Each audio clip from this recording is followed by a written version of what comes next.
If you were a teenager in the 80s, there were movies you definitely weren't supposed to be watching. You know the ones, cheap, dirty, and loaded with everything our parents warned us about. Back then, you didn't just hit play. You had to sneak the VHS, pray nobody walked in, and hope the tape didn't jam at the worst possible scene. Today, we're digging up the raunchiest, wildest 80s movies that somehow got made, somehow got watched, and definitely wouldn't fly today. The king of raunchy 80s comedies, Porky's. This is the granddaddy of all of them. The story's simple. A bunch of high school guys in 1950s Florida are on a mission to lose their virginity. Along the way, they end up targeting a sleazy strip club called Porky's. And yeah, there's a certain shower scene that pretty much made this movie legendary.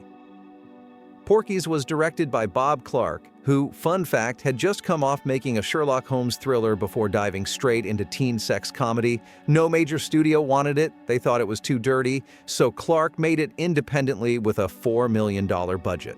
Fox only agreed to distribute it after seeing the finished film. It opened small but spread fast. Word of mouth was huge. The movie made $111 million in the US alone and $160 million worldwide, making it the highest-grossing Canadian film.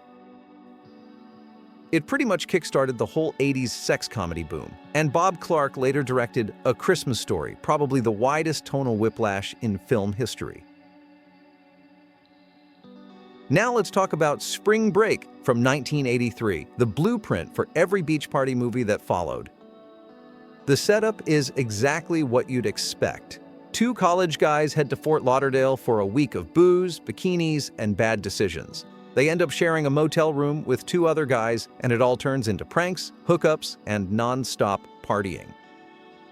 It was directed by Sean S. Cunningham, who, believe it or not, made Friday the 13th just a few years earlier. Spring Break was his shot at cashing in on the teen party movie craze. Made for about $2.5 million, it grossed $24 million in the US, making it a quick, easy hit. Critics trashed it, calling it vulgar and brainless, but it did huge rental numbers and was everywhere on cable through the mid-80s. Universal even tried to push a Spring Break novelization and soundtrack, but neither really caught on. The movie itself, though, stuck around long enough that Fort Lauderdale eventually had to crack down on real-life spring break parties, partly because of how crazy the town got during that era. And then there's Private Resort, probably the one everyone forgot about until Johnny Depp got famous. It's basically Spring Break, but set at a luxury Florida hotel. Depp and Rob Morrow play two teenagers trying to hook up with as many women as possible, while also getting caught up with a jewel thief played by Hector Elizondo. This was Depp's second movie, shot right before he broke out on 21 Jump Street. The budget was under $5 million, made by R. Ben Ephraim, who was behind a bunch of low-budget teen comedies like Private School and Private Lessons. It bombed at the box office, pulling in just $331,816. Critics pretty much ignored it, and even Depp has admitted in interviews he doesn't really count it as part of his career. But later on, once Depp became a star, Private Resort got dug up and re-released on DVD under those before they were famous collections. If you're curious what Depp looked like in full 80s mode, it's out there. This was one of those 80s comedies that could only exist in that decade. Four loser college students get blackmailed by their dean into entering a wild river rafting race. Naturally, they spend more time cheating, fighting, and partying than actually paddling. It was pitched as Animal House, but on water. They even brought back Tim Matheson and Stephen Furst from Animal House to hammer the point home. Robert Butler directed it. He was mostly known for TV work like Hill Street Blues. The movie was shot on the Deschutes River in Oregon, using real rapids for most of the stunts, with just a few doubles filling in. The soundtrack had songs from Cheap Trick and Heart, which actually charted, even though the movie didn't blow up. Made for about $7 million, it pulled in $11.7 million at the box office. Not a flop, but not a hit either. It really found a second life on home video and cable, and while it didn't have a huge legacy, it's remembered for early performances by Tim Matheson and Jennifer Runyon, and is one of the last teen sex comedies before the genre faded out for good.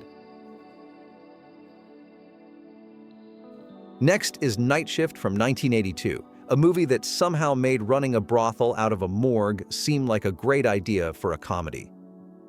It stars Henry Winkler right after his Happy Days run, and a young, completely unhinged Michael Keaton. Winkler plays Chuck, a shy morgue attendant, and Keaton plays Bill, the guy who convinces him that the perfect after-hours side hustle is, yeah, a brothel. It was directed by Ron Howard, still mostly known back then as Richie Cunningham, and produced by Brian Grazer. This was Howard's first studio feature after his indie debut Grand Theft Auto. They sold Night Shift to Warner Brothers for about $8 million. Michael Keaton was the breakout star here. This was his first major film role. Critics loved him, and Howard fought to cast Winkler against type, having seen him in more serious TV dramas. Night Shift ended up being a modest hit, making $21.1 million. Keaton even got a Golden Globe nomination for his performance. And thanks to the movie's success, Warner Brothers gave the green light to Howard's next big one, Splash. Today, Night Shift is looked at as the film that kicked off both Keaton's and Howard's big-time careers. Now for the wildlife, basically Fast Times at Ridgemont High's little brother that never quite made it. It was written by Cameron Crowe, who also wrote Fast Times, and follows a group of teenagers in suburban LA dealing with parties, hookups, breakups, job screw-ups, the usual. Chris Penn stars as Tom Drake, the reckless one, with Eric Stoltz playing Jim, the more grounded friend. It was directed by Art Linson, who later became better known for producing movies like Fight Club and Heat. The Wildlife had a $6 million budget, and Universal was hoping for another Fast Times level hit. Instead, it only made about $6.5 million. The soundtrack was a big deal. Eddie Van Halen did the score. But because of licensing issues, they couldn't release a full soundtrack album, which hurt the movie's visibility. Those same rights problems also kept The Wildlife in home video limbo for years, making it hard to find. Today, it's mostly remembered for Chris Penn's loose, semi-improvised performance and for being the Cameron Crowe movie that most people didn't know existed before he blew up with Say Anything. This movie is exactly what it sounds like. Hot bodies, beaches, and guys doing whatever they can to pick up women. 3 older guys hire a young beach bum to teach them how to score. That's it. That's the whole story. Shot in just 20 days on a $2 million budget, Hardbodies was Columbia Pictures' attempt to cash in on the Porky's and Spring Break craze. And even though it only pulled in $7.1 million at the box office, it made triple its budget back, and it crushed it on home video and cable, where teen comedies were huge. Mark Griffiths directed it, and he later admitted the final movie was barely coherent by the time it was edited. The soundtrack was mostly filled with tracks from random LA rock bands. No official album ever came out. Hardbodies got destroyed by critics, but it didn't matter. It became a cable TV staple, and you can definitely see its fingerprints all over the early vibe of Baywatch. Now let's talk about Private School, which was basically 90 minutes of teenage hormones on film. Phoebe Cates stars alongside Matthew Modine in a story about a girls' school and a boys' school at war, with pranks, hookups, and, let's be honest, not a lot of clothing involved. This wasn't a direct sequel, but it was a cash-in on Private Lessons, 1981. Directed by Noel Black, who also made Pretty Poison, it was shot on a tight $3.5 million budget. Universal marketed it hard to teens as Fast Times without the drama, and it worked. The movie made $14 million domestically. Solid numbers for a teen comedy without any big stars at the time.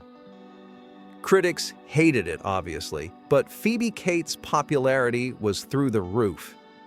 The film got a second life on VHS, and Modine later joked it was the last time he ever got stuck playing the dumb jock before moving on to more serious stuff like Full Metal Jacket. Bachelor Party, this was Tom Hanks before he was the guy your mom loved. He plays Rick Gasco, a slacker whose friends throw him the most out-of-control bachelor party possible. Donkeys, strippers, pranks, basically every wild idea someone had got thrown in. Directed by Neil Israel, who who also wrote Police Academy, the movie was made for just $6 million. Hanks wasn't a movie star yet, he was still known for bosom buddies on TV, and the studio actually thought about replacing him with Paul Reiser after early table reads didn't go great. Israel and producer Ron Moeller fought to keep Hanks in, and obviously that was the right call. Bachelor Party pulled in $38.4 million at the box office, huge for a raunchy comedy back then. Critics trashed it, but it ended up a massive hit on cable and VHS. Hanks later said this movie was a big reason he was able to make the jump to film. And finally, Revenge of the Nerds. A group of outcast college students get sick of the jocks pushing them around, so they fight back by hacking, pranking, and pretty much turning the campus upside down. It's a full-on underdog fantasy, but yeah, looking back, a lot of it hasn't aged well. Directed by Jeff Canoe and shot at the University of Arizona, Revenge of the Nerds had a tiny $8 million budget. The original lead actors actually got fired 2 weeks into filming, and Robert Carradine and Anthony Edwards were brought in at the last minute. Edwards wasn't a fan of the script, but stuck around after some rewrites made the Nerds less cartoonish. The movie made $40 million domestically, 5 times its budget, and was one of the top 20 grossers of 1984. It helped launch a whole wave of 80s comedies where the underdogs come out on top. There's definitely stuff in it now that's super problematic, especially that one infamous mask scene, but Nerds became iconic after endless cable reruns in the late 80s and early 90s. A sequel dropped in 1987, but the first one's the classic.